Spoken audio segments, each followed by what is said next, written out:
दादी, आप आ गए मंदिर से, मेरे लिए प्रसाद लेकर आई हो? हाँ बेटा, लाई हूँ तेरे लिए प्रसाद। तेरी दादी तो रोज लाती है प्रसाद तेरे लिए। आओ दादी, फिर दो जल्दी से मुझे। हाँ बेटा, देती हूँ तुझे। ले बेटा, बस जा तू अपने कमरे में। मैंने तुझे कितनी बार मना किया है? तुझे मेरी बात समझ में नहीं आती है? कितनी बार मना किया है, कमरे से बाहर मत निकला कर। चल जा, चुपचाप से पढ़ाई कर, होमवर्क कर अपना। दोबारा तुझे मैं गेट के बाहर नहीं देखूं, नहीं तो हाथ पैर सब तोड़ दूंगी। और मम्मी जी, मैंने आपको बोला है ना कि आप मेरे बेटे से दूर रहिए। और हाँ, ये क्या आलतू फालतू चीजें खिलाती रहती है, कुछ भी मेरे बेटे को बीमार कर देंगी क्या? बहू, तू ऐसा क्यों बोल रही है? अरे वो मेरा पोता है, मैं तो बस प्रसाद दे रही थी भगवान जी का। और उसे डांट क्यों रही है? अभी तो वो छोटा बच्चा है। क्या हुआ काजल, क्यों सुबह सुबह तुम चिल्ला रही हो? क्या हुआ माँ, बताओ मुझे। बस तू चल चुपचाप से अंदर कमरे में। माँ, आप आज मुझे प्रसाद नहीं दोगी क्या? लगता है आज मेरे लिए आप प्रसाद नहीं लेकर आई हो, सिर्फ अपने पोते के लिए लाई हो। अरे नहीं नहीं बेटा, लाई हूँ मैं तेरे लिए भी प्रसाद। क्या हुआ माँ, आपको काजल की बातों का बुरा लग गया क्या? अरे माँ, वो पागल है, उसकी बातों पर ध्यान मत दिया करो। अरे नहीं बेटा, मैं भला क्यों मानूंगी उसकी बातों का बुरा। मैं थोड़ी थक गई हूँ। अच्छा ठीक है माँ, आप जाओ आराम कर लो। राहुल जी, आप अपनी माँ को गांव क्यों नहीं भेज देते हैं? अरे मैं उनकी सेवा कर करके थक गई हूँ। जब देखो खांसती रहती हैं, पूरे घर में बीमारी फैला के रखी है। उससे तो नहीं होगी आपकी माँ की सेवा। आपको अपनी माँ को रखना है तो खुद ही सेवा करिए। कल ना अपनी माँ को बोल दीजिएगा कि अपने कमरे से बाहर नहीं निकलेंगी। मेरी फ्रेंड्स आ रही हैं घर में, तो उनके सामने खट नहीं करेंगी। काजल, ये तुम्हारी क्या आदत हो गई है? जब देखो मेरी माँ के पीछे पड़ी रहती हो। तुम्हें नहीं करनी है सेवा तो मत करो, मैं खुद कर लूंगा। हाँ तो करिए ना, मैंने कब रोका है? आप तो अपनी माँ को अच्छे से समझा दीजिएगा, ठीक है? ठीक है, मैं उन्हें समझा दूंगा, नहीं निकलेंगी वो बाहर। रघुपति राघव राजा राम, पतित पावन सीताराम। अरे वाह मम्मी, आप तो अब भी बहुत अच्छा गाना गाती हो। अरे कहाँ बेटा, अब कहाँ मेरा गला अच्छा रहता है कि मैं अच्छा गाना गाऊं। बस अकेले बैठी थी तो वही थोड़ा सा गुनगुना लेती हूँ। क्या करूँ अकेले बैठकर। अच्छा माँ, आपसे एक बात कहनी थी। वो क्या है ना, आज काजल की कुछ फ्रेंड्स आ रही हैं घर में, तो आप एक काम करना, आप ना अपने कमरे में ही आज आराम करना। अगर कुछ चाहिए होगा तो आप मुझे बता दीजिए, मैं अभी लाकर दे देता हूँ आपको। आप तो जानती हो माँ कि काजल की आदत कैसी है। वो तो छोटी छोटी बातों पर ही कितना कुछ सुनाने लगती है, चिल्लाने लगती है। इसलिए घर में अशांति क्यों फैलाना। कोई बात नहीं बेटा, मैं अपने कमरे में ही रहूंगी, नहीं निकलूंगी बाहर। अच्छा ठीक है माँ, आपको कुछ चाहिए क्या? अगर कुछ चाहिए तो आप मुझे बता दीजिए, मैं अभी लाकर दे देता हूँ। और आपकी तबीयत तो ठीक है ना? हाँ बेटा, मेरी तबीयत ठीक है और मेरी खांसी को भी आराम मिल रहा है। नहीं बेटा, कुछ नहीं चाहिए, खाना खा लिया है मैंने। ठीक है माँ, मैं चलता हूँ ऑफिस के लिए, नहीं तो लेट हो जाऊंगा। अच्छा ठीक है बेटा, जा आराम से जाना। और बता काजल, क्या मजे चल रहे हैं तेरे? अरे यार, मजे ही मजे तो है। तू तो जानती है मुझे तो किसी चीज की कमी ही नहीं है। हाँ यार काजल, तेरे तो मजे ही होंगे क्योंकि जीजू जो इतना पैसा कमाते हैं। अरे यार, मजे तो थे लेकिन अब नहीं है उतने मजे। क्यों यार, क्या हो गया? अरे यार, तेरे जीजू की ना माँ भी यहीं रहती है। जब से आई है, जब देखो खांसती रहती है।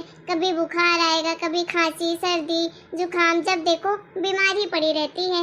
मैं तो तंग आ गई हूँ उस औरत से। अरे तो तुमने रखा क्यों है अपने साथ? उन्हें वृद्धाश्रम में क्यों नहीं छोड़ देती है? अरे मेरी भी सास ऐसी ही थी, जब देखो बीमार पड़ी रहती थी, तो मैंने तो अपने पति को बोलकर उन्हें वृद्धाश्रम भेज दिया। अब तो हमारे मजे ही मजे हैं।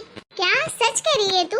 तेरे पति मान भी गए? अरे हाँ यार, सच कह रही हूँ मैं। और मेरे पति मानते कैसे नहीं? मैं उनकी वाइफ हूँ और तेरे भी पति मान जाएंगे। तू एक बार बोल के तो देख। सही कह रही है तू, मैं भी यही करूँगी। हाँ, आप क्या कर रही हो यहाँ? अरे बहू, मुझे जोर की खांसी आ रही थी। मैं कब से आवाज लगा रही थी, किसी ने सुना ही नहीं। मेरे कमरे में पानी नहीं था, इसलिए मुझे आना पड़ा। माँ, मैंने बोला था ना आपको कि मेरी फ्रेंड्स आ रही हैं आज घर पे, तो आपको बाहर नहीं निकलना है अपने कमरे से। फिर क्यों आई आप बाहर?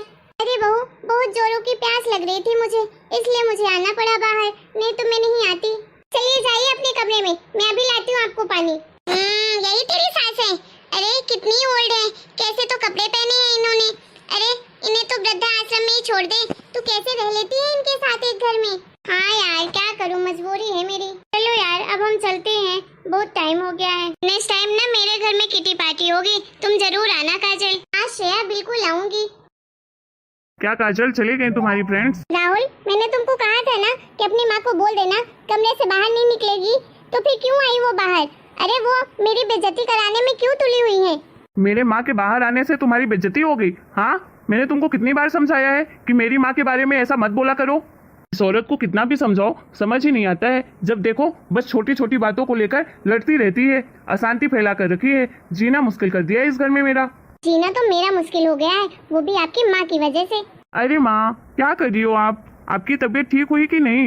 अरे नहीं बेटा, कहाँ ठीक है मेरी तबीयत। ये खांसी से परेशान हो गई हूँ। 2 दिन तो ठीक थी, फिर से आने लगी है। अब ये खांसी तो लगता है मेरी जान ही लेकर जाएगी। वैसे भी इस उम्र की खांसी तो इतना जल्दी ठीक भी नहीं होती है। अरे इतना परेशान हो गई हूँ इस खांसी से कि लगता है मर जाऊँ। अरे माँ, ऐसी बात क्यों कर रही हो आप? वैसे भी बाबूजी तो मुझे छोड़कर ही चले गए, क्या आप भी मुझे छोड़कर जाना चाहती हो? अरे आपके अलावा इस दुनिया में मेरा है ही कौन? अच्छा बेटा, मेरी एक बात मानेगा तू? हाँ माँ, क्यों नहीं, बोलो आप क्या चाहिए आपको? बेटा तू ना अब मुझे अनाथ आश्रम में छोड़ दे। मैं अब आगे की जिंदगी वहीं काटना चाहती हूँ।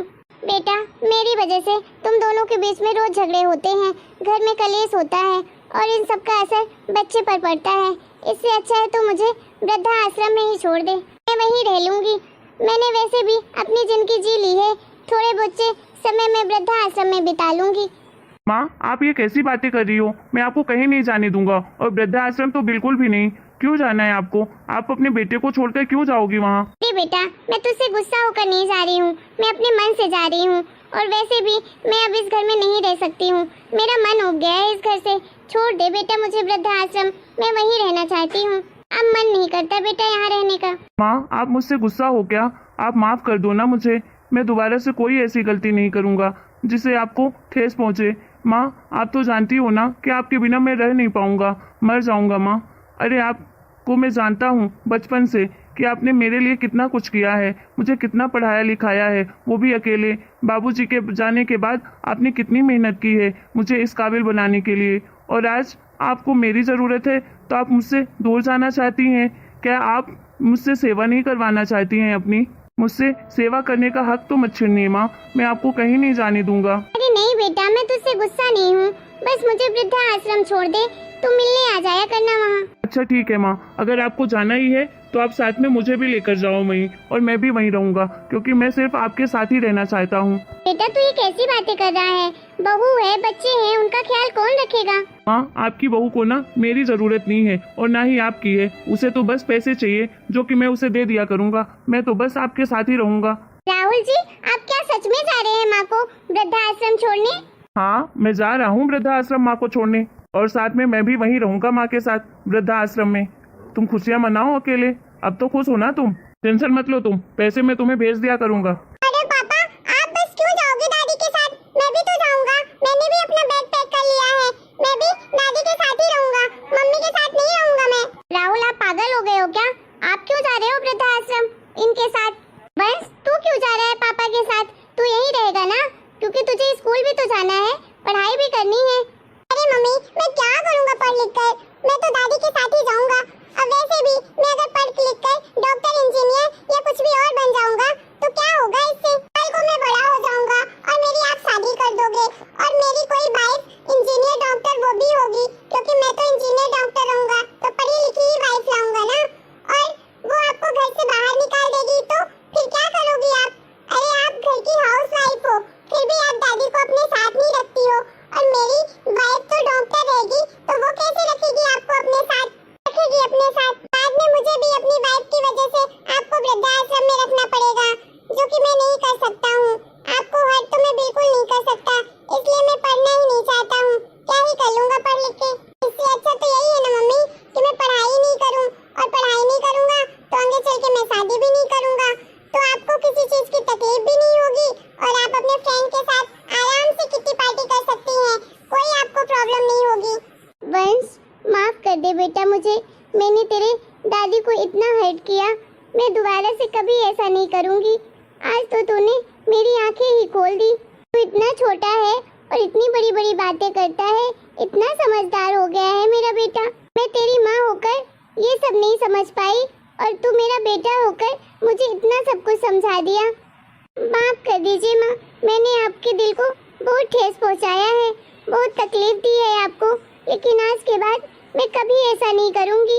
मैं बहुत सेवा करूँगी आपकी, अपने सारे पाप का प्रायश्चित करूँगी। राहुल जी, आप भी मुझे माफ कर दीजिए ना एक बार, दोबारा से कभी ऐसा नहीं करूँगी मैं। अरे बेटा, मैं तुझसे नाराज थोड़ी ना थी, मैं तो खुशी खुशी जा रही थी वृद्धाश्रम। माँ प्लीज मत जाइए आप हमें छोड़कर, अगर आप चली जाएंगी तो ये घर घर नहीं रहेगा, सब लोग मुझे छोड़कर चले जाएंगे, और अगर आप जाएंगी वृद्धाश्रम तो मैं भी आपके साथ जाऊंगी। आप प्लीज हमारे साथ रहिए ना। ठीक है बेटा, कहीं नहीं जाऊंगी, हम सब साथ में रहेंगे। चलो देर से ही सही, तुम्हें समझ तो आ गई माँ की इम्पोर्टेंस। ये